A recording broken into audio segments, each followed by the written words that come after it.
Morning friends, welcome back to my channel womb in wings. आज 25 Feb हो चुका है और मैं पहले एक दिन मतलब मॉर्निंग में ही कट कर डालती हूँ ताकि मुझे ऐसा लगे कि चलो अब देखना है कि कितने टाइम बचे हुए।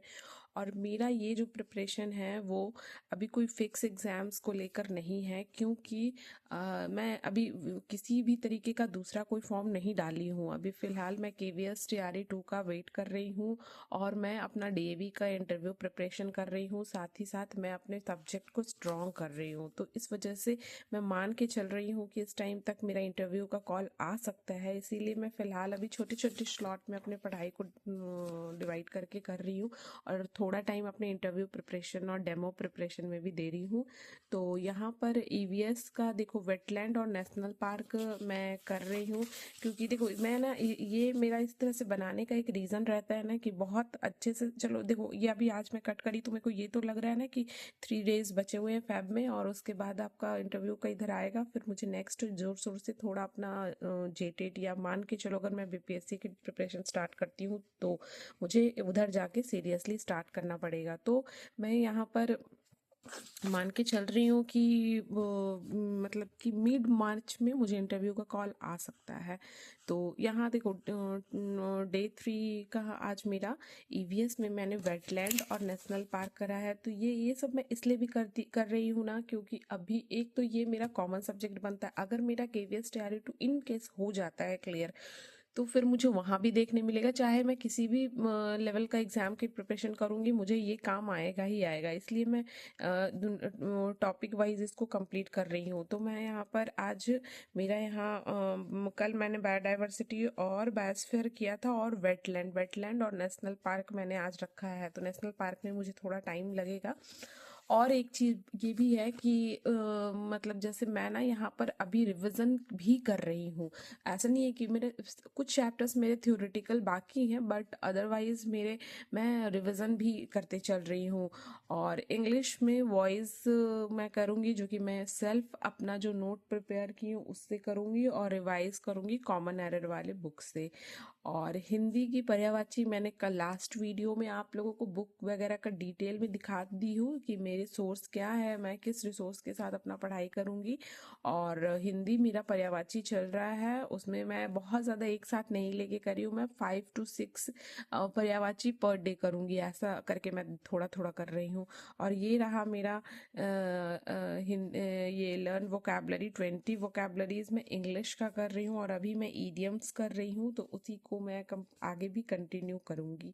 तो इस तरह से मेरा जो भी है प्रिपरेशन थोड़ा थोड़ा करके चल रहा है। और मुझे पता है बहुत से आप लोग में भी बहुत से ऐसे लोग होंगे ना जिनका मतलब पढ़ाई पे अभी मन नहीं लग रहा होगा, क्योंकि जब तक आप कोई एकदम अपना गोल प्रिपेयर ना कर लो कि हाँ मैं इस एग्ज़ाम पे प्रिपरेशन कर रही हूँ या इस एग्ज़ाम का, तो थोड़ा सा कहीं ना कहीं पूरा फोकस 100% नहीं आ पाता है। मेरे भी साथ सेम यही हो रहा है। और बहुत से लोग होंगे जो BPSC की प्रिपरेशन स्टार्ट कर चुके होंगे। तो लाइक आप किसी भी चीज़ का कोई भी एग्ज़ाम की प्रिपरेशन कर रहे हो, ये तो बात फिक्स रहता है ना कि आपको पूरी तरह से फोकस्ड होना पड़ेगा। और साथ ही साथ ये भी होता है कि आपको डिसिप्लिन वे में करना पड़ेगा, अदरवाइज बहुत मुश्किल हो जाता है कुछ भी। मतलब चाहे आप किसी भी एग्ज़ाम की तैयारी कर रहे हो, चाहे आप किसी भी चीज़ को पाना चाहते हो, आपको कंसिस्टेंसी बहुत मेंटेन करना पड़ जाता है। और हम हाउस वाइफ्स के साथ सबसे बड़ा इशू कंसिस्टेंसी को लेके हो जाता है। मेरे साथ भी सबसे बड़ा इशू यही होता है कि सम रीज़न ऐसे कुछ प्रॉब्लम्स घर में आ ही जाते हैं कि हमारी कंसिस्टेंसी मेंटेन नहीं हो पाती है। तो इस वजह से मैं अपने सब्जेक्ट को यहाँ स्ट्रॉन्ग कर रही हूँ। वैसे मैं प्राइवेट सेक्टर्स की तरफ भी अब मूव ऑन कर जाऊंगी अगर मुझे अपने पसंद के स्कूल्स लाइक यहाँ के कोई रेपुटेटेड स्कूल और बहुत अच्छे सैलरी वगैरह के हिसाब से। देखो प्राइवेट में बहुत ज़्यादा सैलरी का तो एक्सपेक्ट नहीं कर सकती, प्लस मेरे तो मतलब शादी से पहले मैंने जो जॉब करा है, फिर उसके बाद मेरे गैप आ गए हैं 5-6 साल, मतलब कि शादी के बाद से मैंने मतलब अच्छा गैप आ गया है। तो इस वजह से मुझे पता है कि मुझे थोड़ा सा मुश्किल आएगी, बट फिर भी मैं अभी चाह रही हूँ कि मेरा अच्छे स्कूल में हो जाए, ताकि फिर मैं अपना प्राइवेट के साथ साथ अपने गवर्नमेंट के लिए भी थोड़ा टाइम निकाल के दे लूँ। और मैं कर पाती हूँ, क्योंकि मैं यहाँ पर अपने फैमिलीज़ के साथ, मतलब कि मेरी इन लॉज वगैरह के साथ मैं नहीं रहती हूँ। मैं, मेरे हस्बैंड और मेरी बेटी रहती रहते हैं तो मुझे उतना टाइम मिल जाता है, और मैंने मेड वगैरह भी मतलब झाड़ू पोछा के लिए रखा हुआ है, तो इस वजह से मुझे मिल जाता है टाइम, ऐसा नहीं है। तो कहीं ना कहीं मैं ऐसा सोच रही थी कि मैं थोड़ा सा मेंटेन करूंगी तो हो जाएगा सारा चीज़।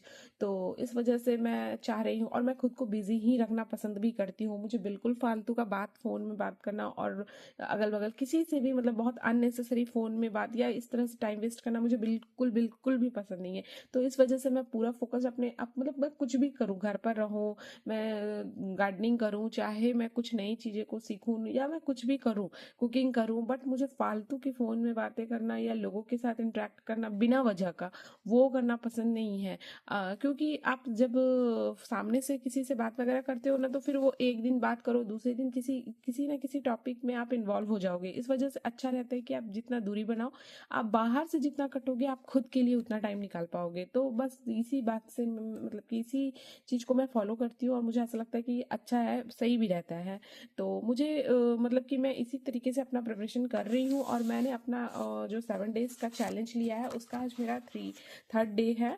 और मैं इसलिए इस चैलेंज को छोटे छोटे 7 डेज का ही चैलेंज अभी ली हूँ, क्योंकि मेरा अभी कोई भी एग्जाम नहीं है, तो मेरा पूरा फुल फोकस बन ही नहीं पा रहा था पढ़ाई पर। बट हाँ, एक चीज़ तो मैंने अपने लास्ट एग्जाम से सीखा है कि आप एकदम से जब एग्जाम आ जाए तब प्रिपरेशन स्टार्ट करना, ये तो बिल्कुल बेवकूफ़ी होता है। तो इस वजह से मेरा, अगर आज मैं पहले से प्रिपेयर होती तो मैं शायद मैं केवीएस को लेके बहुत कॉन्फिडेंस महसूस करती। और मेरे पास अभी थोड़ा बहुत मतलब कि ऐसा नहीं कह सकती कि बहुत एज है, बट फिर भी अभी मेरी 31 हो रही है, तो मैं अभी कर सकती हूँ, ट्राई कर सकती हूँ। और बहुत मोस्ट प्रोबेबली है कि अभी मेरे पास एक दो चांस और मिल जाए मुझे। तो मैं इसलिए अब चाहती हूँ कि इस बार मैं अपना बेसिक्स इतना स्ट्रांग रखना चाहती हूँ कि अगर अगर इन केस आपका चेंज होता है कुछ भी, मतलब जैसे अगर आपका ये भी होता है ना कि सिलेबस चेंज होकर आएगा, चाहे आपका सडनली कोई सब्जेक्ट ऐड हो जाएगा, तो मैं हर तरीके से इस बार प्रिपेयर होना चाहती हूँ। क्योंकि मैं जब चाहती हूँ कि मैं गवर्नमेंट जॉब का प्रिपरेशन छोड़ दूँ, ऐसा मतलब मैं सोचती हूँ कि मैं छोड़ दूँ, तो दो वजह से मैं नहीं छोड़ पाती हूँ। एक रीज़न रहता है, एक मेरा नहीं छोड़ने का रीज़न हो जाता है कि मैं ना जब छोड़ने के मतलब अंदर मन से मेरे ये आता है कि नहीं, थोड़ा और एफर्ट लगाने से हो सकता है, थोड़ा और एफर्ट लगाऊंगी तो मेरा हो जाएगा, ऐसा करके होता है। और सेकंड हो जाता है मेरे पापा खुद गवर्नमेंट जॉब में थे, और जॉब में अभी रिटायर्ड हो गए हैं। सो इस वजह से ना उनके मन में बहुत ज़्यादा है कि मतलब वो बहुत ज़्यादा हमेशा पुश करते हैं, मोटिवेट करते हैं कि तुम अपना प्रिपरेशन करो, ऐसा करो। तो मुझे थोड़ा अपने पापा के लिए भी लगता है। बस ये दो रीज़न से ना मैं इस चीज़ को पूरी तरह स्किप नहीं कर पा रही हूँ कि हाँ मैं छोड़ दूँ और मैं प्राइवेट सेक्टर की तरफ देख लूँ। क्योंकि कहीं ना कहीं फैमिली और बच्चे के साथ ये सब मैनेज करने में ना थोड़ा मेंटल प्रेशर तो हो ही जाता है, जब आप पूरी तरह से टाइम नहीं दे पाते हो। समटाइम बच्चे को का तबीयत खराब हो जाता है, समटाइम कोई आ जाता है, तो इस तरह से जब होता है ना तो मेंटल प्रेशर तो बहुत ज़्यादा हो जाता है। तो इस वजह से मैं ऐसा सोचती हूँ कि मैं स्किप करूँ, बट मैं नहीं कर पा रही हूँ। सो आई होप कि मेरी वीडियो अच्छी लगी हो। वीडियो अच्छी लगी हो तो प्लीज़ मुझे लाइक करना। आप लोगों के सपोर्ट से ही मुझे वीडियो बनाना पसंद आता है। आप लोगों के लाइक्स वगैरह देखती हूँ तभी मुझे लगता है कि हाँ चलो मैं वीडियो बनाऊँ, मोटिवेशन एक आता है। और मेरा बहुत ज़्यादा कुछ रीज़न नहीं है। सो होप यू कि आप लोगों को मेरी वीडियो अच्छी लगी हो, और मेरे चैनल अगर अच्छे लगते हैं तो प्लीज़ मुझे सब्सक्राइब कर ले। और मिलते हैं कल के वीडियो में अपने नेक्स्ट टारगेट के साथ। Thank you.